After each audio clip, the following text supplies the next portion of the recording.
И во вториот дел од емисијата влегуваме веднаш со гледач кој што го имаме на линија. Добро вечер, повелете. Ало? Добро вечер. Пак проблем со гледачот, ајде уште еднаш. Добро вечер. Ало. Повелете, ве слушаме. Имам едно прашање да поставам. Не режи, не го слушаме гледачот овде кај нас. Дали е Значи, се извинувам на гледачот да се јави повторно, воопшто не го слушам. Ајде се обидеме сега, повелете. Дали пратеничката постави едно прашање. Добро. Дали е одила ни селата, дека она е одила на терен? Дали е одила у селата? Ние сме најблиско село до Кочани и пат имаме катастрофа. Тоа е селото Бели. Пат имаме катастрофа. Она кажува дека се одилени селото и ги слушала граѓаните. Добро. Благодарам. Сум слушнал, не сум бил во ова село. Вие дали сте били? Да, јас сум била во Бели, тоа е навистина блиско село до Кочани. Меѓутоа, ние имаме и агенда која што е строго пропишана во кои места, кога треба да се оди. Навистина, Бели е село, населено место каде што во скоро време и не сме биле. Меѓутоа, на гледачот би му се обратила да преку својата местна заедница си аплицира до општина Кочани, бидејќи тоа е локален проблем и навистина вистинската адреса на која треба да го упати прашањето е локалната самоуправа. Така, одиме со нов гледач. Добро вечер. Ало, повелете. Добро вечер. Добро вечер, повелете. Ало. Да, ве слушаме, повелете.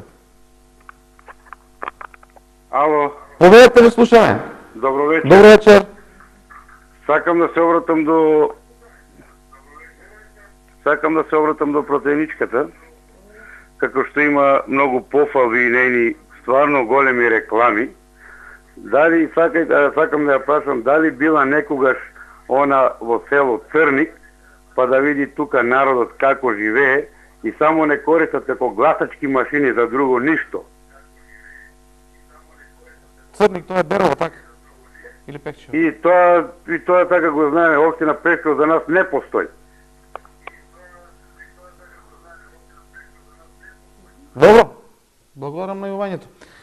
Сега тука има една работа која што еве се покажува. Мислам дека често пати се става паралела меѓу тоа колку ќе бидете присутни таму со она што ќе се сработи. Рековте нешто околу тоа дека работата е во парламентот, меѓутоа нели кога се оди за избори и се оди и се ветува, затоа граѓаните можеби така размислуваат. Сега, ќе повторам, ние имаме агенда, секој пратеник добива каде треба, меѓутоа теренот е секогаш покриен. Навистина, можеби јас, како Бети Кузмановска, немам појдено во Црник, ама сигурна сум дека некој од колегите бил таму. Многу често, извинете ако ова не ви е во концептна емисија, ама морам да го кажам, бидејќи гледам и насловот на денешнава емисија, вие зошто некои пратеници бегаат од народот, е така убаво вие тоа прашањето. Често се мешаат ингеренциите на пратениците, локална самоуправа и власт. Навистина, ние сме членови на иста партија, меѓутоа сите имаме различни задачи и сите имаме различен опфат на работите. 90% од прашањата се 90% верувајте, на секој пратеник, еве во канцеларијата, прашањата со кои јас се соочувам, се вработувања, се еве изградба на локални патишта, например, инфраструктурни проблеми, канализација и така натаму. Не дека јас нема да се јавам и да прашам и да можам да некаде да ја убрзаме работата ако е од технички доколку нешто е можно од техничка природа така проблемот, меѓутоа навистина јас не можам да се мешам во работата на пример на градоначалникот. Сите и тие работат по своја агенда, своја програма која што донесува советот. Пак и таа има временска дистанца во која треба да се реализира, така. Од тука сметам дека не држи вода на еден пратеник да се обвинува како тоа работи власта, како тоа градоначалникот работи. Навистина треба да се знае нашата улога. Ние сме гласот на народот. Ама пак ја кажам, нашата најголема улога е одговорница од местото каде што сме да гласаме и да предлагаме добри закони по кои владата ќе работи да предлагаме проекти, и да се создадат ќе ги предуслови за она што лобираме го бараат кај владата, граѓаните. нели? Тука е умешноста на пратеникот, тоа исто така го кажав еднаш. Така често пати се кажува, меѓутоа луѓето и понатаму. Да, еве и ги добиваме проектите. Јас кажав дека тоа беше една континуирана и заедничка работа на пратениците од Источна Македонија за патот, еве Миладиновци Штип. Така. Одиме со нов гледач. Добро вечер. Добро вечер. Повелете. Добро вечер. Да, повелете. Пратеничката на ВМРО ДПМН. Добро. Повелете со прашање. Сакаш да разговарам дечкото што кажат за околе патишата. Добро. Во е срамота и гревота. Ако оваа влада не е направила патишта, сали, спортски игралишта, не ми е јасно, поготово младо дете да се јаве, тоа е, не знам во кој дека живее. Добро. Имате друг коментар некој или прашање до пратеничката? Труде се, обзир зима и стечајци, и плати и качува, па и пензионери. На колку време, од колку се почнале, ајде да не зборам, имам јас стари луѓе, од колку се почнале, се е качено. Па во е срамота. Така, добро. Тоа е вашиот став. Благодарам на јавањето. Пријатно. Благодарам на гледачот. Не од причина што ја пофали нели власта како работи, ама навистина ме наведе во еден правец да ја водам дискусијата и сметам дека треба да се каже. Секогаш ќе има нерешени проблеми. Секогаш ќе има нешто повеќе што може да се сработи.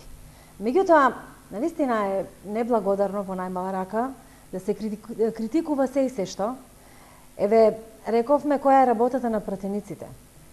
Може би некој друг ќе го промовира законот за стечајците.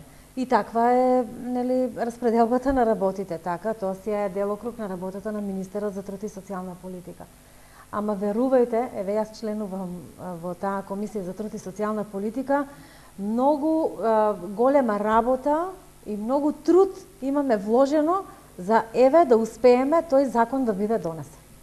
Сите ние сме вградиле личен печат имаме на тие закони. Значи, јас еве како Вети Кузмановска имав навистина средби со стечајците, бев многу пати навредувана и прозивана и така натаму, ама јас не им се лутам на луѓето, јас им благодарам од ако тоа не беше така. Вети Кузмановска немаше да биде една од најупорните пратеници за донесување на истина. Предходните гостувања кога кажувавте, кога одговаравте на тие прашања, знаете ли дека вака ќе се одвијат работи, дека од прилика тука некаде после Новата година ќе биде донесен еден Па не можев да го кажам времето, ама знаев дека сериозно се работи на анализата и затоа не кажав ќе биде донесен и така натаму, само се смешкав цело време, бидејќи луѓето имаат право да ги посочуваат нивните проблеми и нели да плукаат по власта кога нешто не е сработено, меѓутоа знаев дека ние сме тие кои што ќе им го решиме проблемот, бидејќи сега нека ми простат луѓето од опозицијата, ама неблагодарно е тие да ги создаваат стечајците, ВМРО да помане кој ќе е на власт да ги решава и на крај повторно да се пука по нив. Но тоа е политиката. Навистина тоа не е коректно. Да, кај што држи место, ќе разговараме. Не мора тоа да биде со навреди, значи ќе се сослушаме. Може би пак некаде можеме да учинеме нешто. Еве со платените војници, например. Сега што направивме навистина една добра работа. Без разлика, дел од тие луѓе се од ВМРО да помне, дел се членови на ДУИ, може би ДПА, Добро, не сме никој да размислува. Не е важно, ама на вистина е категорија на граѓани кои што имаат реален проблем. Прво беше до 38 години, сега до 45 ги опфаќаше законот.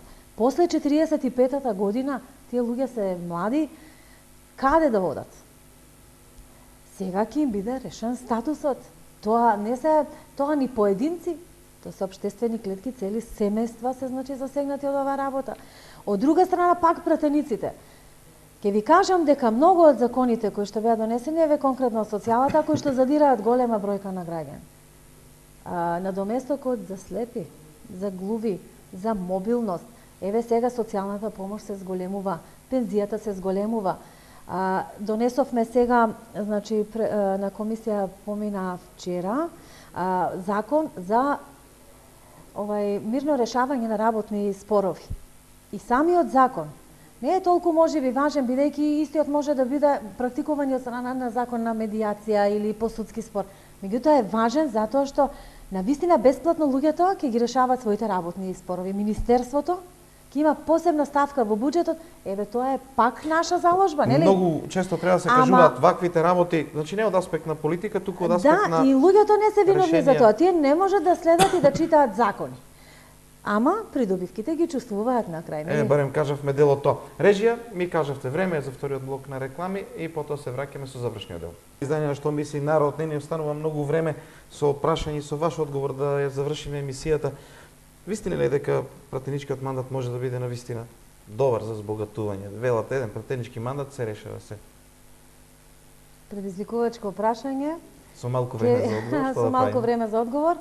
Меѓутоа, зависи од пратеникот, како ќе си го свати мандатот, како ќе работи. Меѓутоа, сметам дека ако се работи честно работата како што треба, повеќе губи од колку што добива.